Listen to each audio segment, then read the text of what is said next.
નમસ્કાર. જ્યારે પણ શેર બજાર સતત નીચે જતું હોય ને ત્યારે રોકાણકારોના મનમાં એક ડર આવી જાય છે.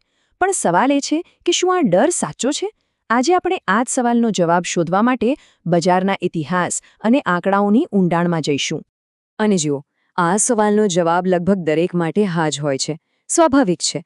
કોને ગમે કે એમની મહેનતની કમાણી ઘટતી દેખાય એટલે ડર લાગવો એકદમ નોર્મલ છે.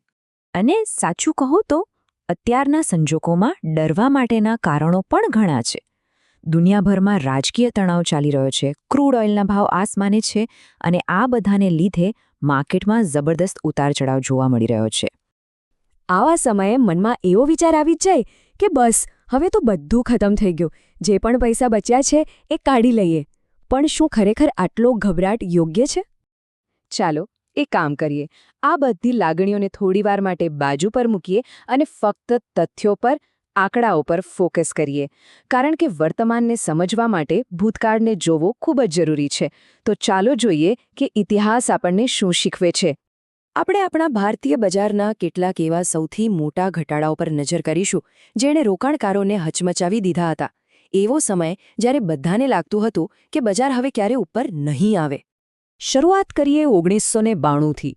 હર્ષદ મહેતા કૌભાંડ પછી બજાર લગભગ 50% જેટલું તૂટી ગયું હતું. 50%! ચારે બાજુ ડરનો માહોલ હતો.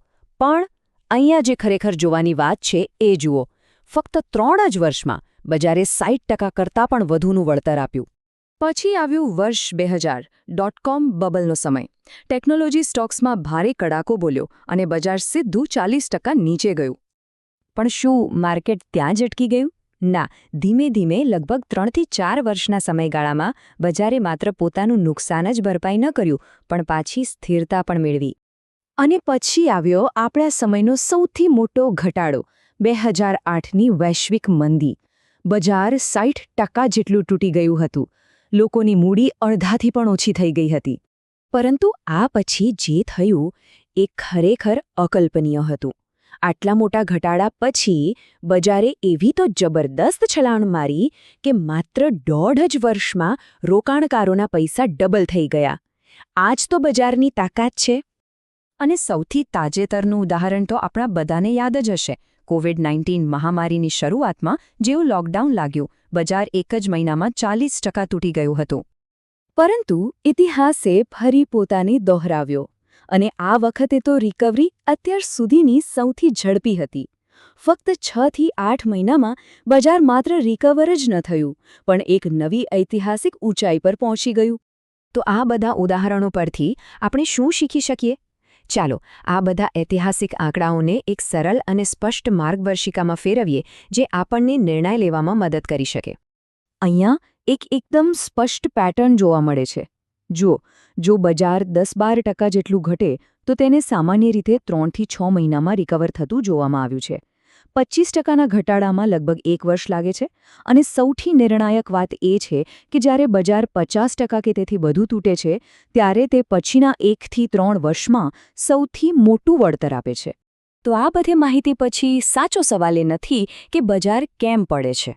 સાચો સવાલ એ છે કે જ્યારે બજાર પડે ત્યારે એક રોકાણકારે શું કરવું જોઈએ. અહીંયા 2 જ રસ્તાઓ સામે આવે છે. એક ગભરાટનો અને બીજો ધીરજનો. જે લોકો ડરીને પોતાના રોકાણ વેચી દે છે, તેઓ માત્ર પોતાનું નુકસાન પાક્કું નથી કરતા, પરંતુ બજારની જે શાનદાર રિકવરી આવે છે એ આખી તક ગુમાવી દે છે.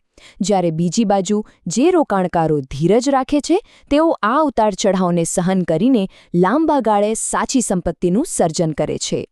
તેથી હવે પછી જ્યારે પણ બજાર તૂટે ત્યારે તેને એક સમસ્યા તરીકે જોવાને બદલે એક તક તરીકે જોવું જોઈએ. ઇતિહાસ આપણને વારંવાર શીખવે છે કે દરેક મોટો ઘટાડો એ વાસ્તવમાં લાંબા ગાળાના રોકાણ માટેની એક સુવર્ણ તક હોય છે. આ એક વાત હંમેશા યાદ રાખવા જેવી છે. બજારમાં જે ડર આજે દેખાઈ રહ્યો છે ને, તે જ ધીરજવાન રોકાણકારો માટે આવતીકાલના મોટા વળતરનો પાયો નાખી રહ્યો છે. અને આ સલાહ લાભ ફાઇનાન્શિયલ સર્વિસીસના ધર્મેશ ગોસ્વામી તરફથી પણ છે, જેઓ કહે છે, તમારું રોકાણ જાળવી રાખો અને બજારની આ અસ્થિરતામાં મજબૂત રહો. અને જતા પહેલા એક અત્યંત મહત્વપૂર્ણ નોંધ. મ્યુચ્યુઅલ ફંડમાં કરવામાં આવેલું રોકાણ બજારના જોખમોને આધીન હોય છે. એટલે કોઈ પણ રોકાણ કરતા પહેલા યોજના સાથે સંબંધિત તમામ દસ્તાવેજોને ધ્યાનપૂર્વક વાંચવા ખૂબ જ જરૂરી છે. જેમ આપણે આજે તથ્યો પર ધ્યાન આપ્યું તેમ રોકાણના નિર્ણયો પણ હંમેશા પૂરી જાણકારી સાથે જ લેવા જોઈએ. જાણકાર રહો, સુરક્ષિત રહો.